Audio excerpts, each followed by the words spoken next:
Olá, bem-vindos a mais uma conversa nossa aqui. Hoje a gente vai mergulhar nos relatos bem fortes, sabe? Tirados de um clássico, o Livro dos Mártires. O foco vai ser o capítulo 15, que leva a gente para a Escócia do século XVI.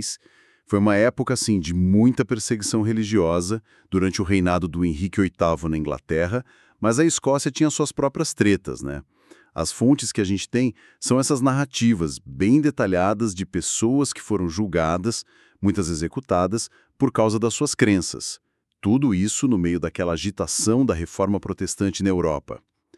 Nossa missão aqui é explorar essas histórias, tentar entender o contexto da época, que era bem turbulento, e pegar os pontos mais marcantes e às vezes bem chocantes desses testemunhos. Exatamente. É um período histórico, assim, fascinante e, ao mesmo tempo, muito trágico, né? As ideias de reformadores como Lutero, por exemplo, estavam chegando na Escócia, sabe? Encontrando gente para ouvir, mas isso também gerou uma reação bem forte das autoridades católicas que já estavam lá, estabelecidas.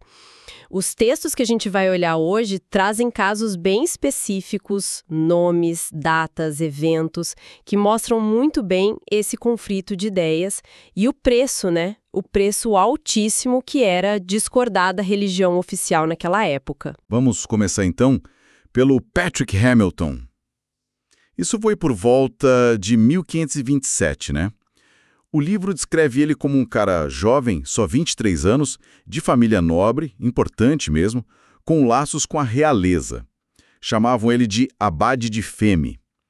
E ele não ficou só na Escócia, não. Foi para a Alemanha, estudou na Universidade de Marburgo, que era nova na época, um polo de ideias. E lá ele conviveu com gente como Lutero, Melanchthon. Parece que ele abraçou mesmo as ideias da reforma. E essa adesão dele, claro, chamou a atenção lá na Escócia. O arcebispo de St. Andrews, que o texto chama de rígido papista, ou seja, um defensor ferrenho da Igreja Católica tradicional, ficou sabendo das pregações dele e mandou prender. Daí ele foi interrogado sobre pontos bem específicos da fé, sabe? E acusado formalmente de não concordar com práticas como peregrinações, a ideia do purgatório, rezar para os santos ou pelos mortos. O relato que a gente tem destaca a rapidez, foi chocante. Hamilton foi condenado e executado no mesmo dia. No mesmo dia? Caramba, isso já mostra a urgência que eles tinham em calar essas vozes, né? E tem um detalhe que você comentou antes que me chamou a atenção. A história de fazer um monte de gente assinar a sentença. Como foi isso? Assim, o texto menciona isso, que coletaram muitas assinaturas para a sentença de morte dele. Inclusive, olha que coisa, de filhos menores da nobreza que estavam sob a tutela do arcebispo. A interpretação é que fizeram isso para dar mais peso para a decisão, sabe? Talvez para diluir a responsabilidade de cada um, ou para, comprometer mais gente com aquela repressão toda. Uma tática política ali no meio do processo judicial. Entendi. Uma forma de envolver todo mundo. E a execução em si? Nossa, a descrição é bem gráfica, não é? Pesada de ler. Eles tentaram usar pólvora para ir mais rápido, só que parece que a primeira carga falhou. Só queimou parte do corpo, dele mencionam a mão esquerda, um lado do rosto, mas não acendeu a lenha principal. Precisaram trazer mais pólvora, mais material para queimar, só aí o fogo pegou para valer. As últimas palavras que atribuem a ele são um apelo bem dramático. Senhor Jesus, recebe meu espírito, até quando reinaram as trevas sobre este reino, e até quando sofrerás tua tirania destes homens? Forte, né? Muito forte. Que força nessas palavras finais. E ainda teve aquele incidente com um frade, um tal de Campbell, que ficou incomodando ele durante a execução. Teve, sim. O texto diz que esse frade ficava insistindo para ele negar as crenças, invocar a Virgem Maria. E o Hamilton teria respondido algo como, malvado, que Deus te perdoe. E depois não quis mais falar com ele, se concentrou nas orações.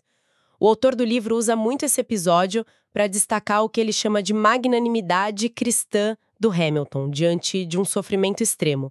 E descrevem que foi especialmente cruel porque o fogo demorou para consumir ele. Puxa vida. O caso dele é meio que o marco inicial, né? O primeiro grande mártir desse período na Escócia, e ainda por cima da nobreza. O impacto deve ter sido gigantesco. Com certeza. Executar alguém importante assim, publicamente, era para ser um exemplo, para intimidar mesmo. Mas como a própria fonte sugere, logo em seguida, às vezes o tiro saía pela culatra. É aí que entra a história do Henry Forrest. Um beneditino que, pelo que o texto diz, foi acusado basicamente só por ter falado bem do Hamilton. Exatamente isso. A acusação formal era de heresia, claro. Mas o que pegou foi ele ter dito em particular que achava o Hamilton um bom homem e que os motivos pelos quais ele morreu eram justos. E o mais sinistro é como descobriram. Foi através de uma confissão que ele fez a um frade. Essa confissão, que deveria ser secreta, pelo sacramento, foi usada como prova contra ele. Que absurdo! Uma quebra de confiança total. E tem aquela citação sinistra sobre a fumaça do Hamilton. Ah, essa é uma das partes mais marcantes mesmo, e bem sombrias do relato. Um conselheiro do arcebispo, um tal John Lindsay, teria sugerido que queimassem o Forrest num lugar mais escondido, talvez uma adega, algo assim, dizendo, porque a fumaça de Patrick Hamilton tem infestado a todos aqueles sobre os quais tem caído. Que frase assustadora! Isso mostra o medo que eles tinham do exemplo, né? O medo de que a coragem de um mártir acabasse inspirando mais gente. A fumaça como se fosse um contágio de ideias. Precisamente. Mostra o medo de que a execução pública, em vez de reprimir, acabasse, na verdade, espalhando ainda mais as ideias que eles queriam acabar. O texto até sugere que, por ter sido queimado nesse lugar fechado, o Forrest morreu mais sufocado do que queimado diretamente. Isso dá um peso ainda maior para a história dele, não só pela injustiça da condenação, mas pelo jeito calculado da execução. E a perseguição não parou ali, claro. O livro continua. Lista outros nomes. Em 1534, David Stratton e Norman Gourlay. Lembro que eles oraram juntos antes de morrer e o Stratton ainda tentou falar com o povo. Sim, ele tentou alertar o pessoal contra o que ele considerava superstição, mas os guardas não deixaram ele continuar. Depois, em 1538, tem um grupo que foi executado junto em Edimburgo, e aí o que chama a atenção é a variedade de gente. Tinha o Thomas Forret, que era decano, um cargo na igreja, Keillor e Beveridge, que eram ferreiros, Duncan Smith, outro padre, e o Robert Forrester, descrito como um gentil homem, tipo o da pequena nobreza ou alguém com posses. Interessante isso, mostra que não era um movimento só de uma classe social, né? Atingia várias camadas. E no ano seguinte, 1539, a história do Jerome Russell e do Alexander Kennedy, que era bem novinho, só 18 anos. As palavras do Russell para eles são de arrepiar. São muito tocantes. O livro registra como um encorajamento final, Ele teria dito, irmão, não tema, maior é aquele que está em nós. A dor que deveremos sofrer é breve. E aí, oraram juntos ali na estaca antes de acenderem o fogo. É um padrão que a gente vê nesses relatos, a ênfase na coragem, na fé que não se abala e nas últimas palavras, que servem como um último testemunho, sabe? Agora, tem um caso que o texto detalha bastante, que é o dos mártires de Perth, em 1543. Isso aconteceu durante uma visita do arcebispo lá na cidade.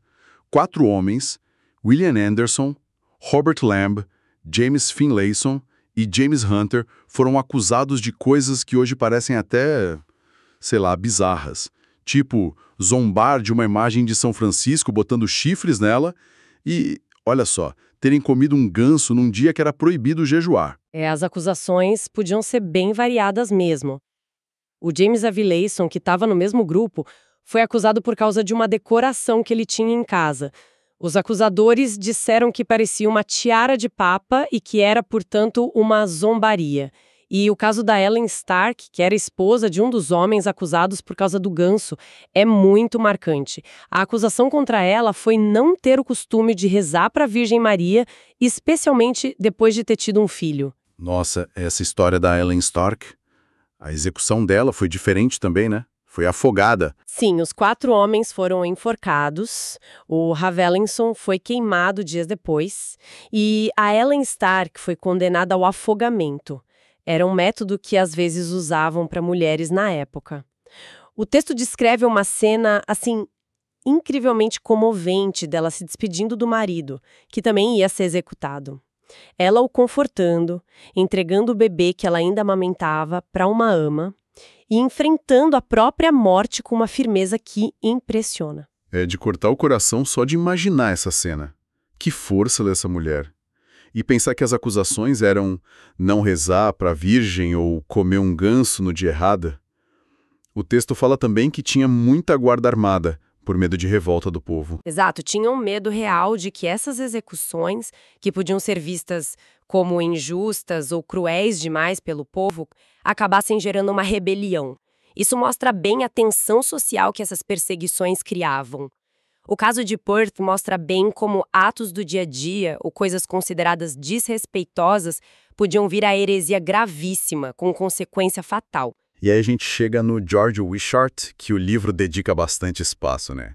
A descrição dele é super detalhada. Sim, o autor parece querer printar um retrato bem completo dele. Descreve como alto, careca, com um ar meio melancólico, mas bem vestido, um professor dedicado, muito religioso, caridoso. Menciona até uns hábitos mais ascéticos, tipo jejuar com frequência, tomar banhos noturnos de água fria. Ele tinha estudado em Cambridge e voltou para a Escócia lá por 1544, já como um pregador conhecido das ideias reformadas. E a pregação dele deu problema logo de cara, principalmente em Dundee. Deu alarme, sim. Especialmente uma série de sermões sobre a Epístola aos Romanos, que é um texto-chave para a doutrina da justificação pela fé do Lutero. Isso irritou muitos papistas, como o texto chama. E ele acabou sendo expulso da cidade por um homem chamado Robert Milne, que agia a mando do cardeal Beaton. O cardeal Beaton vai virar o grande vilão na história do Wishart. Quando saiu de Dundee, o Wishart teria feito um aviso, quase uma profecia, sobre problemas que a cidade iria enfrentar por rejeitar a palavra de Deus. E aí vem a parte da peste. Parece até história inventada, né? Pois é, de acordo com o relato, pouco tempo depois que o Wishart foi expulso, uma peste muito forte atingiu Dundee de verdade. O Wishart, quando soube, decidiu voltar, mesmo os amigos dizendo para não ir, para dar conforto espiritual para os doentes. Ele organizou as pregações de um jeito inteligente, ficava do lado de fora do portão leste da cidade, com as pessoas sãs dentro e os doentes fora, pregando para os dois grupos. O sermão que o texto destaca é baseado no Salmo 107. Enviou a sua palavra e o sarou. Dizem que ele não só pregava, mas visitava e cuidava dos doentes sem parar. Que coragem voltar assim. Mas o cardeal Dayton não largou do pé dele, né? O texto fala de tentativas de assassinato. Fala de 2 tentativas antes da prisão final. Parece que o cardeal estava mesmo obcecado em calar ele. Primeiro, ele instigou um padre, John Wayton, a tentar esfaquear o Wishart depois de um sermão. O Wishart teria percebido, desarmado o padre e, olha só, protegeu o cara que tentou matá-lo da fúria do povo que queria linchar a ele. Isso reforça a imagem de grandeza que o autor constrói. Nossa, e a segunda tentativa foi uma armadilha mais planejada, com uma carta falsa. Sim, uma carta forjada que dizia ser de um amigo doente, o Lord Kenyer, pedindo para o Wishart ir visitá-lo. O plano era uma emboscada na estrada com 60 homens armados, mas o Wishart, no meio do caminho, teve um pressentimento muito forte. Ele parou e disse para os companheiros: "Não vou, Deus me proíbe, tenho certeza que é traição." Eles insistiram, mas ele não foi, mandaram-os na frente para checar e confirmaram a emboscada. Essa intuição, esse discernimento espiritual, é outra coisa que o relato gosta de destacar nele. Impressionante. E teve também um episódio em que ele meio que previu o próprio fim. Tem um relato, sim, de uma noite na casa de um certo James Watson. Wishart teria saído para rezar no pátio e ouviram ele rezando com muita intensidade. Quando os amigos perguntaram, preocupados, o que era, ele primeiro hesitou, mas acabou dizendo algo como: "Tenho certeza que minha batalha está perto do fim." E pouco tempo depois ele foi preso mesmo na casa de Cockburn de Ormiston. A ordem veio direto do cardeal Beaton, com o consentimento do regente do reino, embora o texto sugira que o regente concordou meio a contragosto. O julgamento dele também é descrito em detalhe, né? Com 18 acusações. Ele se defendeu bem, mas não voltou atrás. Exatamente. O texto diz que ele respondeu a todas as 18 acusações com clareza, mostrando o conhecimento das Escrituras e até impressionou alguns ali presentes, mas se recusou totalmente a se retratar. Diante da recusa, não teve jeito, foi condenado à morte na fogueira. A preparação para a execução é descrita quase como um ritual. Vestiram ele com uma túnica preta, amarraram sacos de pólvora no corpo para acelerar a morte, uma prática que usavam às vezes, talvez ironicamente, como um ato de misericórdia para diminuir o sofrimento. E as últimas ações dele são muito simbólicas, né? Incluindo a tal profecia sobre o cardeal Beaton. Sim, o relato foca muito nisso. Ele orou, pedindo misericórdia a Deus e perdão para os acusadores. Quando o fogo começou e a pólvora explodiu, ele ainda teve força para falar com o governador do castelo, que estava assistindo da janela. Foi aí que ele teria dito aquelas palavras famosas sobre o cardeal Beaton: o que agora me olha de forma tão soberba de lá de cima, dentro de poucos dias já gerá lá com a mesma ignomínia que agora ostenta. Uma previsão direta da queda do cardeal. E, num gesto final que o livro destaca como exemplo de perdão cristão, ele chamou o carrasco, beijou ele no rosto e disse para ele cumprir o dever.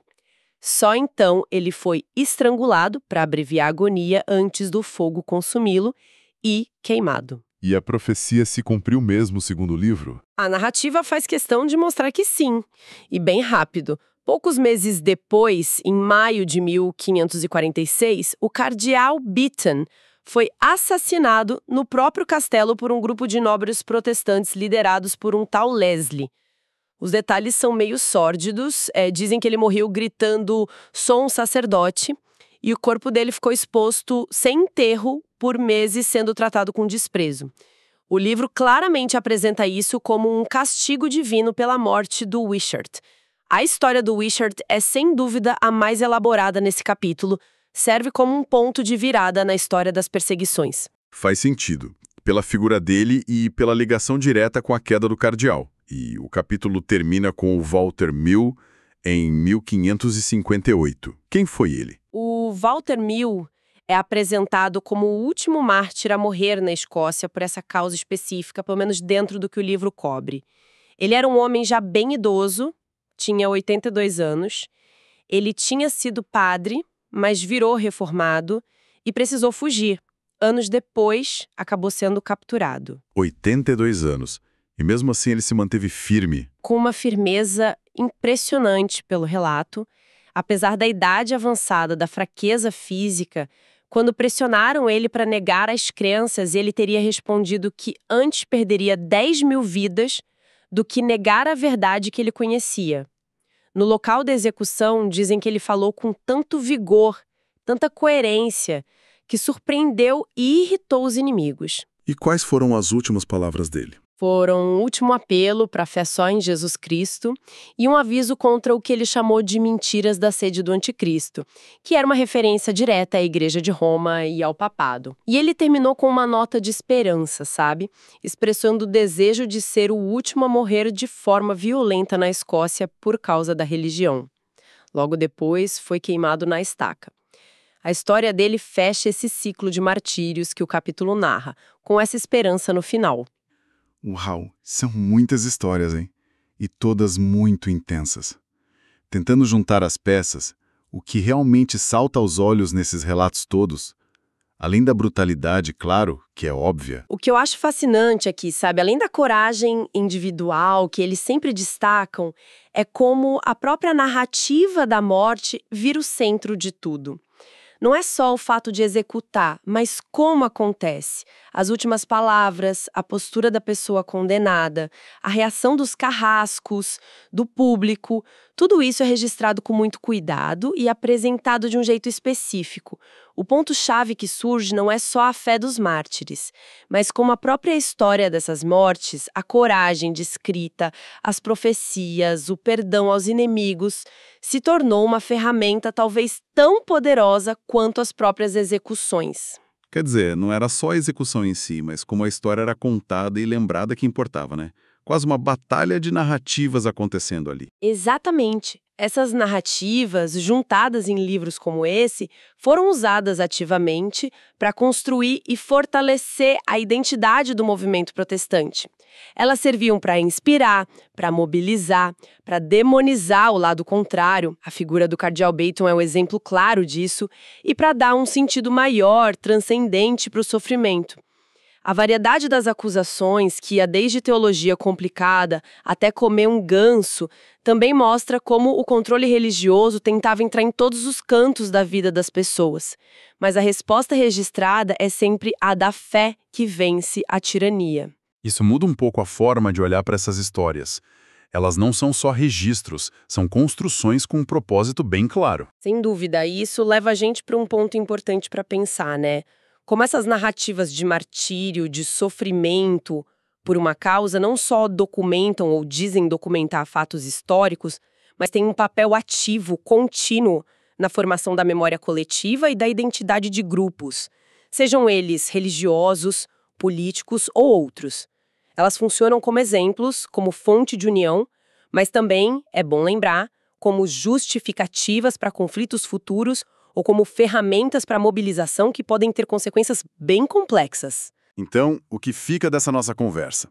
Esses trechos do Livro dos Mártires deram para a gente um vislumbre bem vivo e muitas vezes perturbador do custo humano gigantesco da Reforma e da Contra-Reforma na Escócia do século XVI. As histórias do Hamilton, do Wishart, da Ellen Stark, do Walter Mill e de tantos outros, do jeito que chegaram para nós por essa fonte, são mais que crônicas, são testemunhos fortes de convicção levada ao extremo diante de uma perseguição brutal, moldadas para inspirar e para durar na memória. E talvez a provocação final para quem está ouvindo seja justamente essa: pensar sobre como nós, hoje, lidamos com narrativas de sofrimento e resistência. Como essas histórias, sejam do século XVI ou do século XXI, são contadas por quem e com que intenção. Elas ainda moldam identidades, justificam ações, definem quem é nós e quem é eles. É uma dinâmica muito poderosa que atravessa a história. Uma reflexão importante mesmo. Nossa análise de hoje foi baseada nesses trechos do capítulo 15 de O Livro dos Mártires. Como a gente falou, é uma fonte com uma visão religiosa bem marcada e isso aparece no tom, na seleção dos fatos. Teremos mais explorações baseadas nesse livro em breve. Por hoje, a gente fica por aqui.